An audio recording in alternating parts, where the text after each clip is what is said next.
Assalamualaikum warahmatullahi wabarakatuh. Perkenalkan, kami dari kelompok 5 ingin mempresentasikan materi kami, yaitu potensi sumber daya alam dan lingkungannya, yang disusun oleh Tri Oktaviani, Muhammad Ridho Firdaus, Dwi Endang Ramadhani, Dewi Rizky, Muhammad Dhani Ramadan. Yang latar belakang akan dijelaskan oleh Muhammad Dhani.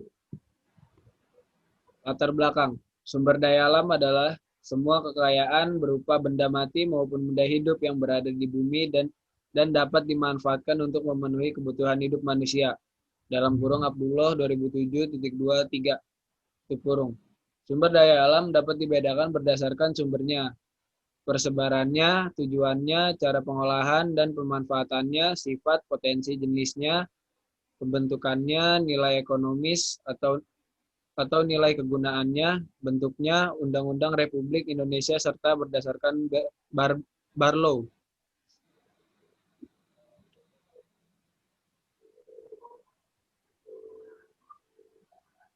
Pengertian sumber daya alam. Sumber daya alam adalah segala sesuatu yang ada di sekeliling manusia yang bukan dibuat manusia dan yang terdapat di permukaan bumi, baik itu berada di dalam tanah, lautan, ataupun air dan udara, yang dapat dimanfaatkan untuk pemenuhan kebutuhan manusia maupun organisme lain secara langsung maupun tidak langsung. Demikian sumber daya alam ialah semua kekayaan alam, baik berupa benda mati maupun benda hidup yang berada di bumi dan dapat dimanfaatkan untuk memenuhi kebutuhan manusia. Lalu materi selanjutnya akan dijelaskan oleh Muhammad Ridho Firdaus. Klasifikasi sumber daya alam dan lingkungan hidup dibagi menjadi 3. Yang pertama, berdasarkan sifatnya. Berdasarkan sifatnya dibagi lagi menjadi 3, yaitu sumber daya alam yang dapat diperbarui. Yang kedua, sumber daya alam yang tidak dapat diperbarui.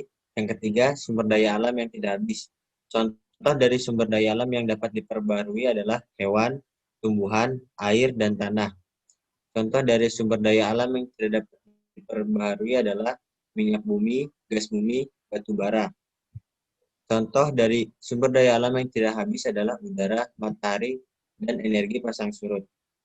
Kedua, berdasarkan potensi daya alam materi, sumber daya alam energi, sumber daya alam ruang. Pengertian dari sumber daya materi adalah sumber daya alam yang dimanfaatkan dalam bentuk fisiknya. Contohnya batu, besi, emas, kayu, serat kapas, dan kaca. Pengertian dari sumber daya energi adalah sebagai sumber daya alam yang dimanfaatkan sebagai sumber energi. Contohnya, batu bara, minyak bumi, dan gas bumi. Pengertian dari sumber daya alam ruang adalah merupakan sumber daya alam yang berupa ruang atau tempat hidup. Contohnya, area tanah, daratan, dan angkasa.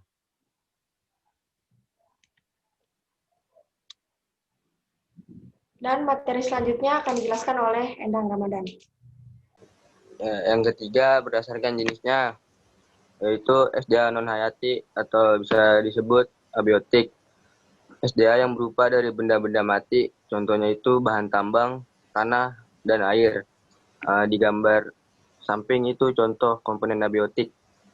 Lalu ada contoh komponen abiotik atau SDA alam hayati.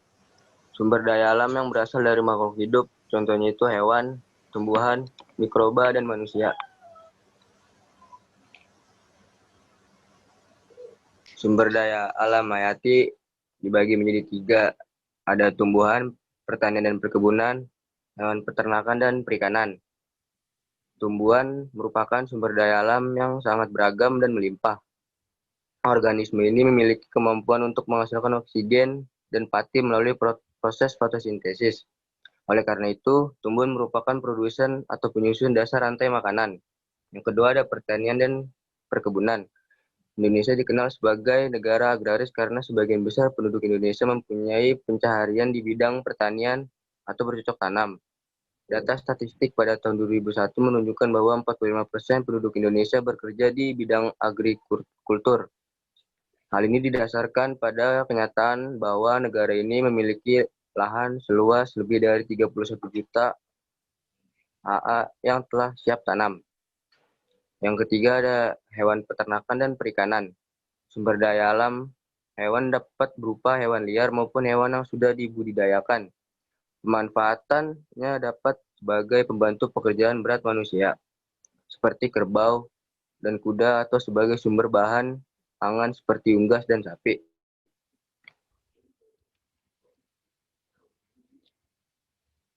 Lalu materi selanjutnya akan dijelaskan oleh Tri Oktaviani.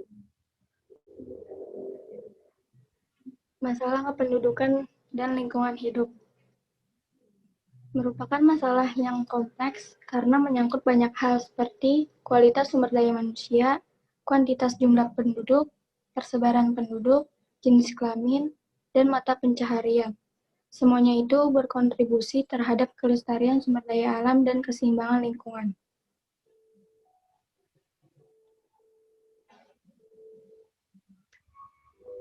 Prinsip dan usaha pelestarian sumber daya alam dan lingkungan hidup. Pengelolaan lingkungan mempunyai ruang lingkup yang luas dengan cara yang beraneka pula. Namun demikian, dapat kita kelompokkan menjadi pengelolaan lingkungan secara rutin, perencanaan pengelolaan lingkungan secara dini, perencanaan perkiraan dampak lingkungan, dan perencanaan perbaikan kerusakan lingkungan. Bentuk atau cara pelestarian lainnya dapat pula kita mengenalnya seperti cagar alam, cagar budaya, ataupun cagar biosfer, suaka alam, suaka marga satwa, taman nasional, dan taman hutan raya. Sekian presentasi dari materi kelompok kami. Kurang lebihnya mohon maaf. Wassalamualaikum warahmatullahi wabarakatuh.